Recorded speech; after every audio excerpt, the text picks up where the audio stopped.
Welcome to The Uniformer. Insights into and interviews with the people and companies that drive the markets for uniforms, image apparel, public safety, and workwear. Hello, welcome. I'm Rick Levine from the NAUMD, and very excited to talk to Marissa today. So, Marissa, why don't you introduce yourself? Hi, I'm Marissa Freed. I am currently CEO of Freed and Freed Manufacturing, and we are a fourth generation run uniform and apparel business. Wow. Okay. You got like all of those buzzwords right in there that I was going to ask about right away. Yeah. So, there's only a couple of other businesses like yours, Marissa, that I've run into in this industry that really are like fourth, like 100-year-old business, going from family to family. And can you just give us that brief, give us the 100-year history and brief, dive back to your great grandfather. So it was founded by my great grandfather, David Freed, and he actually started off as a pant manufacturer. From there came my grandfather. From my grandfather came my father. And my father is probably most well known for his days as London Fog. And 17 years ago came myself. So first woman in the mix. Wow. And was your great grandpa, right? Mm-hmm. Was he, did he sew himself? Is that why he was making pantaloons and trousers? And so I do think that he started off, based on where he came from and immigrated and all of the things, that there was some know-how there. Yeah. But he did build a factory that eventually he was running, not sewing. Yeah. Okay. It has grown, and you and I have talked about this, like it's grown. There's still so much, and I want to get into it, but there's still so much you're hands-on with, right? And for a company that's doing, so much, that's really interesting to me and I've had small companies, right? Mm-hmm. But then there comes a point where I had to be, stepping back a little bit and, not doing the marketing myself or doing the, whatever it is that I loved doing. So that's kind of interesting and that's why I was asking if they were sewers as well, because you're a designer and that's your passion is in the design. And so how does that 100-year legacy along with your interests how does that all coalesce? So first of all, I want to point out, Rick, what you're really telling me is that I'm a control freak. No, that's not. We can talk about that. May not be true. You'd have to ask my husband. But we'll leave that there. I think, more or less, because I grew up in the industry, I've always had a passion for the space, if you will, of fashion. I designed my first suit for myself when I was 13. I designed my own grade 12 graduation gown. And I remember like it was yesterday, the first time I was overseas and I got to enter a fabric market, which was, probably equivalent to my children entering a large candy store.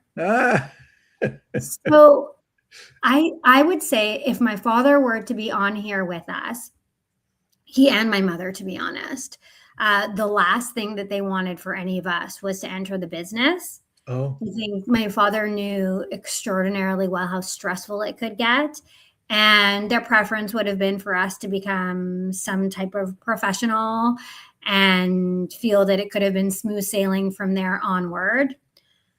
Unfortunately, I probably have never been one to follow the path that I had been directed down. And it kind of happened in a really strange way because I ended up going to fashion school after going to undergrad, and then after fashion school, then getting my MBA, because my parents just assumed that getting a fashion degree was not very helpful in life, which, we could go either way with that at this stage. Anyhow, full circle moment, about 17 years ago, I had an opportunity to move, and I was moving from Miami at the time to California. And I had a lag in between because I was taking a position to actually teach at a fashion school. Oh, At that time, I came back to Winnipeg in between and was just helping my father out, sort of getting organized, addressing some stuff with books and things like that. And I really don't know where it came from, but I decided, this is my last name. Maybe I'm going to give this a go. And 17 years later, here we are. was it always Freed and Freed then, or It's did always the been name Freed and evolve? Freed because of the Okay. generations. Yeah.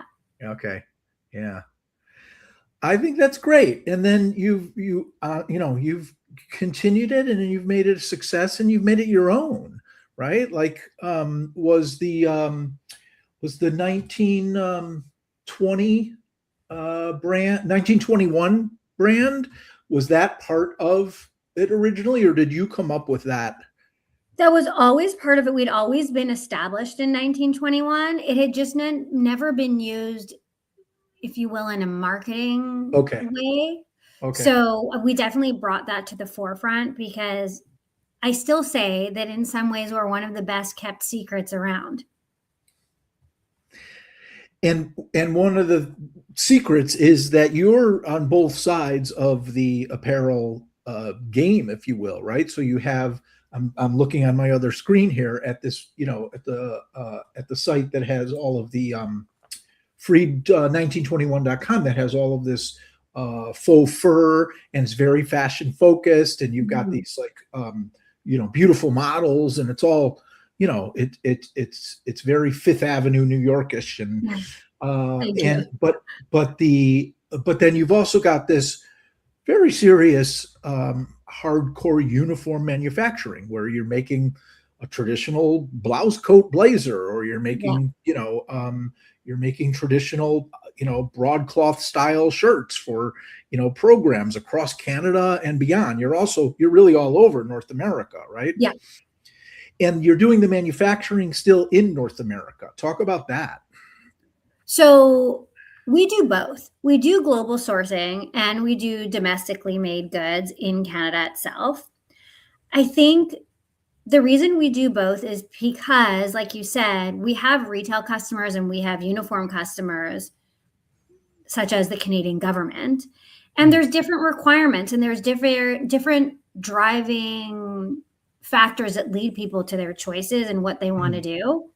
So sometimes from a retail standpoint, it's all about price, and they've got the volume and it comes out once or maybe twice a year, and we can fulfill that with our global partners.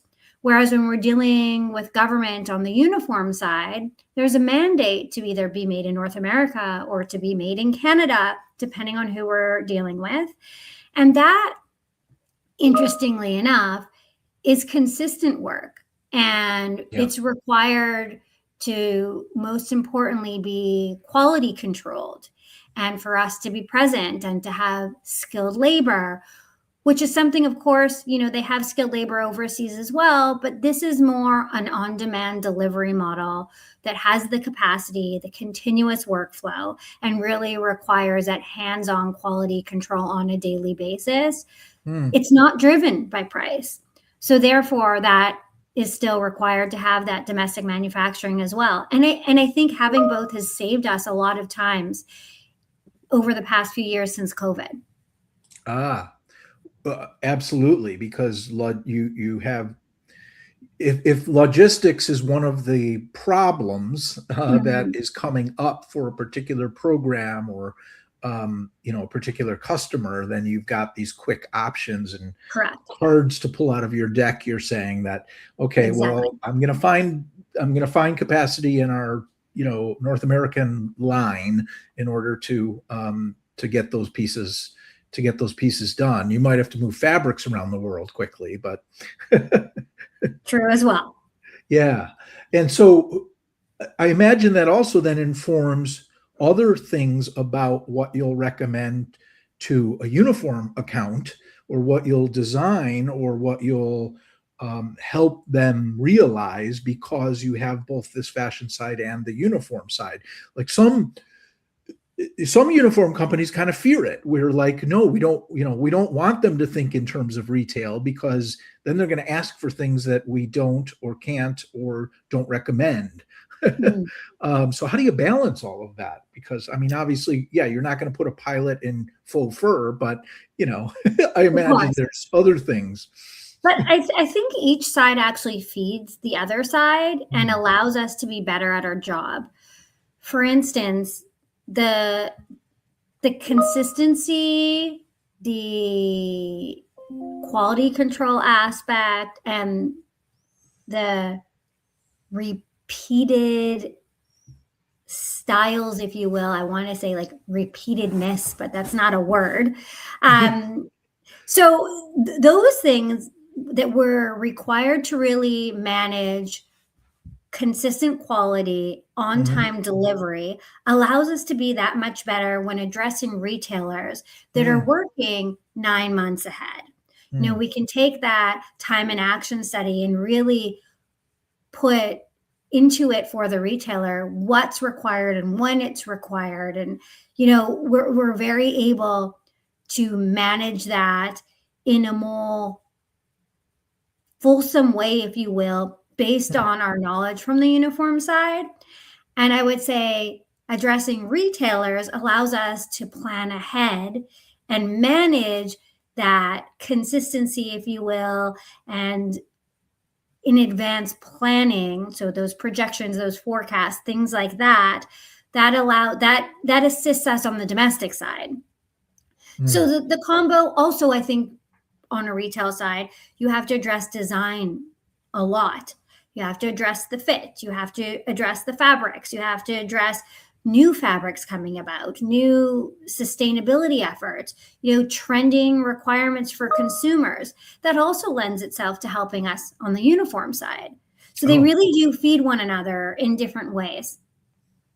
Well, certainly, I mean, my limited understanding of a lot of that would cite things like stretch and and other types of comfort fabric that's become super critical in the uniform space. And especially in our networks heavily involved in law enforcement and public safety, and right. So that's all coming dramatically into play in there. What am I saying? I'm saying the retail components seeping into the uniform space is evident in a lot of ways. But I think there's a lot of uniform companies that maybe don't appreciate it as much as Freed and Freed because of your experience directly on the retail side, I guess, is what I'm thinking about. Is that a fair thing to say? I would totally agree with that. I would absolutely agree with that. I think that we can put our fashion sense into our uniform production, which I think oftentimes people don't anticipate us knowing because they don't know enough about us on both sides. And that becomes something that really is somewhat irreplaceable to them as their vendor. Yeah. Yes. And you mentioned something about at one point about Olympics. You've got things going on with the Olympics. I'm just going off on a tangent here. Yeah. Historically speaking, we partnered with Hudson's Bay for a few rounds of the Olympics. So we actually produced the Canadian athletes' uniforms domestically. And then all the replicas that you could buy in stores, we produced overseas for them because those were more price sensitive. Right. But recently, Freed and Freed Manufacturing won the Ontario Games jacket. Wow. So we're getting back into it, and it's really exciting. Yeah, that's very cool. So when will that be produced? This year, or is that for 2027? It needs to be delivered in January. So So that's coming up. Yeah, faster than you think. Off this call and get on that, Marissa. I know, right? Luckily, with our previous experience in the Olympics, it's not too difficult for us. Absolutely. So another big change that happened in I don't even know when, not too distant past. I'll phrase it that way, and then you can Mhm. correct me. There was a on the uniform side, I guess, Yep. there was a change in the ownership structure, or you took on partners, or how's all that working? Yes, we were in April acquired by Broken Head Ojibwe Nation. So we are now on the uniform side, 100% Indigenous owned. Oh, wow. Mhm. Wow. What does that mean for the business? I mean, uh is that solely like does that help with bids? Like you can, Oh, for sure. like is that like, I mean, you were already woman owned though, so that, was already a Doesn't significant. have as much weight in Canada as it does in the US. I see. Okay. But I think for different reasons. I think it showcases the opportunity for economic growth, Mhm. specifically in Winnipeg and in Canada, which is important. It focuses on a true effort for reconciliation, which is also quite important in Canada right now. Really? Oh, Um, okay. Very important. And I think that we're bringing back something that was forgotten. I think the Indigenous community, First Nations community, was always part of the equation on the manufacturing/apparel side Huh. some time ago. And unfortunately, they were cut out, so to speak. And now we've made a full circle and they're being brought back in, which is a really proud moment, I think, for us at Freed and Freed. Hmm. We're really excited about the potential in growth. We're excited about the opportunity for investment of our business. Hmm. And we're excited for the full circle moment. Was there, First Nation heritage in your family as well? Is that part There of was it? No? not. Okay. No, No. there was not a First Nation heritage in my family. But it is a very, very important community driven interest, Yeah. specifically in Winnipeg, Manitoba. Ah. So we're run by an Indigenous gentleman, and the Canadian government has taken a large interest in efforts for reconciliation as well on the Canadian side. And all of that being brought to the forefront just created a really timely and interesting opportunity. I think something you and I talked about offline was, if we look at the fifth generation, well, my kids are 8 and 9. And I love this industry. I grew up in it and I live and breathe it every day. But I don't know about sticking around until my kids are ready. Okay, That I that hear is a you. maybe, we'll see, but we're talking potentially another 30 years. That's Mhm. I'm going to be a very old lady. Very, very old Well, lady. and for the family business, many recommend, and I've heard this a number of times, that you don't go immediately from high school or college right into the family business. I wasn't allowed You're either. that you're better off, and the business is better off. People sort of, exploring the world a bit and learning something, and then Yeah. coming back if they're interested. So yes, your 30-year marker might or might not be true, um, but I mean, you've been very happy in it. You're not discouraging, you wouldn't stop them, right? Yeah, yeah. No, I wouldn't stop my kids from doing anything their heart desires. There you They go. I hope no parent would, to be honest. But it's still if they're interested and they've got an opportunity that a lot won't have because of the connection. But who knows if they'll be interested? They're too young to know. Another thing, going back to this, the First Nations concept is, I could imagine a scenario where, since they have such a broad community of people, that staffing a manufacturing facility, right, they might be in a better position to recruit and train and manage a workforce, then Absolutely. so many of our members, Marissa, as you know, they complain that one of the toughest things they have is finding sewers, and not just people that already know how to sew, people that are even willing to learn, right? Like the young people, just aren't interested. Has that been part of your discussion with the chief? You call him the chief, your partner, right? Yeah, Chief Blue Sky. Absolutely. It's certainly about continuing to feed into the First Nations community, continuing to support the Indigenous community, and that brings about opportunity for new hires, which we're always Mm, looking for at this stage. And yeah. we've been growing rapidly since the Yeah. acquisition. Mm, So I think I would absolutely agree with you. In general, young people are not driven to join this type of career path anymore. yeah. I don't know why that is, but it just is. I think a lot of us that have been in generational businesses are addressing a staff that is nearing retirement age. And you Mm. don't want to lose all that knowledge and that skill set.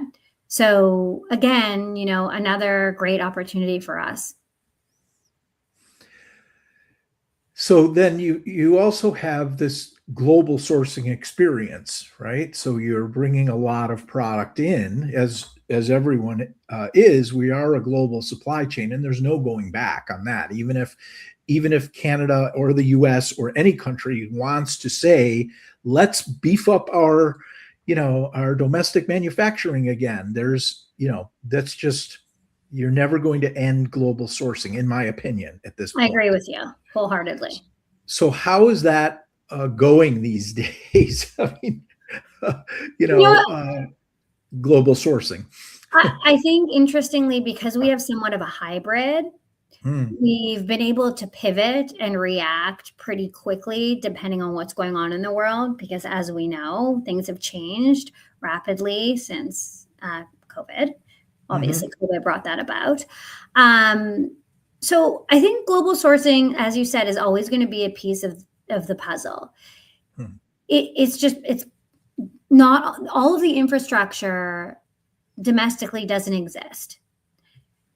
To assume that that could be rebuilt in any short period of time is silly. It's not possible. So to Hmm. have some type of hybrid, I think, is the answer moving forward. I think that there's space for domestic. I think there's space for imports. There's space for exports. I think we need to look at it because realistically, we all know that the world functions in a global manner today. Yeah. So I don't think there's anything wrong with it as long as you can present the proper solution to your customer. And I imagine that it has helped, though, that you have this domestic experience. Now you can fast track conversations with a factory operating in Asia or in South America or wherever you're choosing to set up shop. I imagine that's super helpful. How have you found that has played into it? And do you end up vetting a vendor and knowing from your experience, no, they do not know what they're talking about, and I can tell. Yes, 100%. Uh, 100% because everybody on my team is domestic and we all know what goes into making one piece of apparel, never mm, mind a large number. So yes, I think that allows us to vet.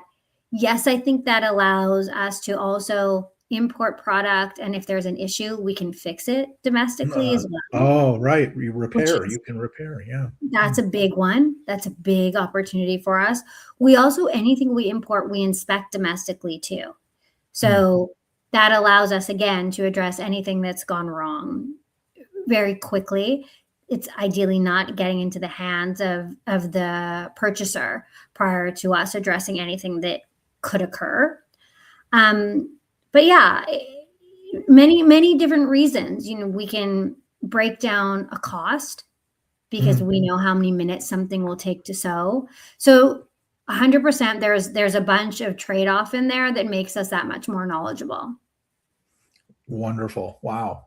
How much of a role is technology like playing into all of that? I know I only got that triggered in my head because you said we know how many minutes, right? Mhm. So like when I'm talking to someone like Apteen or one of these big software suppliers, and they're like, "Oh, we can track exactly, how many seconds that piece is taking," and I mean, it's like we want the people to be robots before we then train the robots to just take all of our jobs.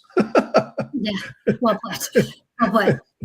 I think on my side, where I really consider myself to be in the manufacturing industry, I think technology plays into the automation piece of it. Mm, So, you've got opportunity for automatic cutting, and you've got new fancy fusing machines and new fancy pressing machines. I don't think the sewing is going to be replaced by automation or mm, AI, if you will, at any point in the near future, mm. unless it's, somewhere down the road and we're talking about robots, which would just be a massive investment, but potentially. But right now for us, it's just really about leaning into that efficiency with the new automation. Yeah, yeah, right. I think that's a sensible approach. Absolutely, right. So besides technology, though, what if we had to, if I put a crystal ball in front of you, Marissa, what would the future, look like? Is there a tornado and a house spinning or something like the I Wizard sure of hope Oz? not.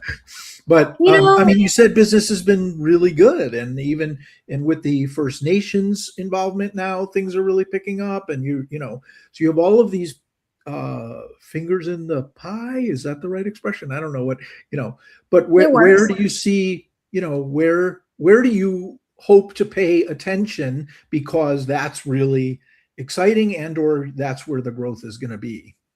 Might be I one way think to it's still phrase a it. mixed bag, to be Yeah. honest. I think there's massive opportunity for our domestic growth, specifically in the uniform sector for government supplying. Mm, I think there's an increased demand. I think, on a lot of the government side, there have been the same uniforms for decades. So mm, there's huge rollouts when replacing things like that we'll be a part of. And so that's exciting. So there's big growth on that side. There's big growth in opportunity, like you mentioned, to grow our workforce and meet those demands, which is mm. exciting. And far out down the road, I anticipate we're going to have a beautiful First Nations owned clothing brand Okay. Oh, so that on the retail side. Yeah. on the retail side. Yeah. Yeah. Now, I don't know with 100% certainty, but I think that would be a big interest. I can picture the designs already. Oh, yeah.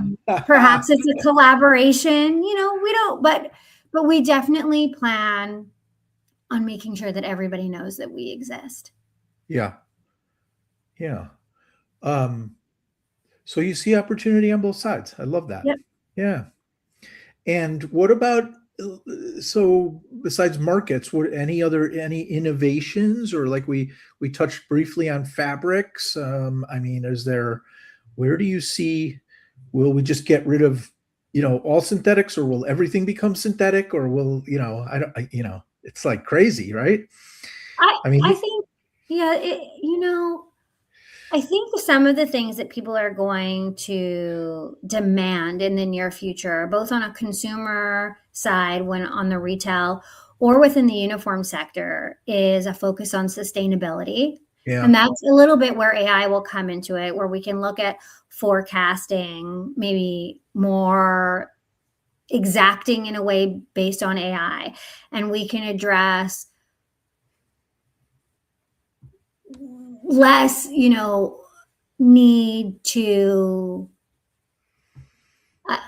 I guess, like overall have dead stock, no Mm, matter which way we're looking at. So whether we're looking at finished garments or we're looking at fabrications, I think that's part of what AI could address for us and help us with. So I see that being part of it. I see in general us investing in ourselves and a little more automation. So again, the end goal there is less waste and more efficiency. So there's always new machinery coming out that still has to be operated by a live person. But again, assist with that wastage and assist with consistency and can assist, with efficiency. So I think that that's what we're looking at on our side. Do you think that, like, could we envision manufacturing on demand in our industry? Or is that too, that's 2 generations away? That's a loaded question. I think when you have to manufacture on demand, you have to take into consideration how much time it takes to make what the garment you're looking to produce is. Yeah. So, if you have, let's say, roughly 200 minutes in a garment, well, how many operations are in that garment? How many people do you have?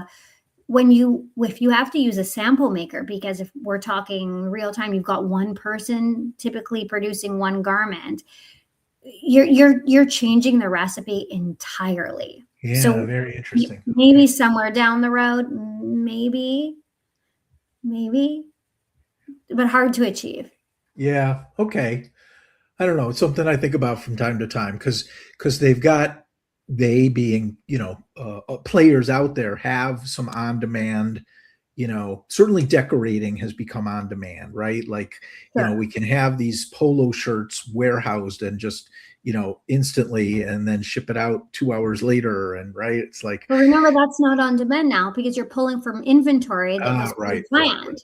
Right. So that's the same thing if we're looking at somebody like a logistic who's supplying a lot of government uniforms across the globe. Sure, they may have to fulfill within 48, 72 hours, but they're planning a year ahead based on last year's buys, and we're producing inventory for them months and months ahead. You still have to address your shipping. So there's a lot of pre-planning going into a pick and pack, if you will. Yeah. So it's on demand for the end user, but it's planned a year out. Gotcha. Right.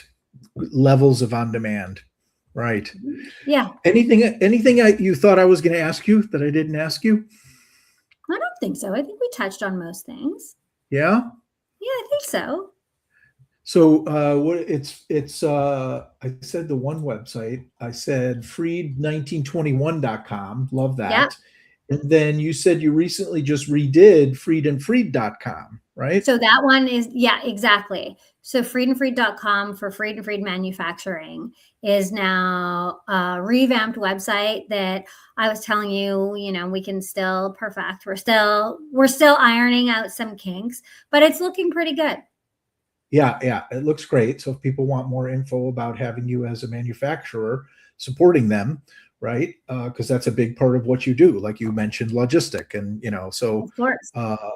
A big part of it is not you just selling directly to the Canadian government. You've got all of these clients that you manufacture on behalf of, who work with end user organizations, either government or NGOs or restaurants or airlines or whatever it is. Yep. Yeah, Marissa, such a pleasure to talk to you. I love that you've got all sides of the brain here. You've got this designer in you, but you also have this MBA, which Marissa has. You also have that, in you. It's like this. It's a rich combination, and I appreciate it. I see you, Miss Freed. Thank you. I appreciate that. All right. It's been bye. a pleasure. Bye.